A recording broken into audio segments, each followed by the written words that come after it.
যে আমরা কোন জায়গাটিতে চর্চা করব আর কোন জায়গাটিতে করব না, এটা খুব বেশি করে ভাবা দরকার। ধরেন শাহরুখ খানের যে বিষয়টি,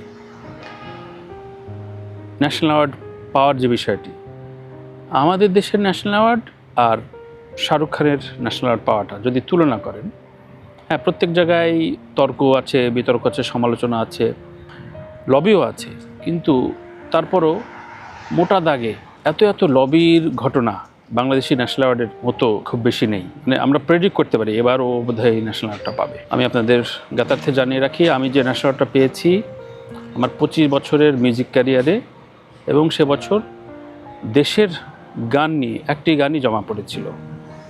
এবং সবার মতো আমি প্রত্যাশার জায়গা, অ্যাওয়ার্ডের প্রত্যাশা সবাই করে মনে মনে, ওইসব ভণ্ডামি করে লাভ নাই। কিন্তু আমি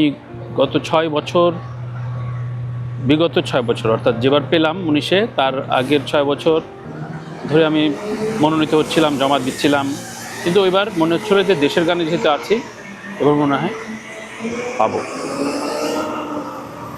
আমি আমারটা ক্লিয়ার করলাম। আপনারা অনেকে অনেক কিছু বলতে পারেন, অনেকে অনেক বলে, মানে প্রত্যেকে কথা শুনতে হয়, কিন্তু এই ধরনের কথা কেন শুনতে হবে একটা জাতীয় পুরস্কারের ক্ষেত্রে?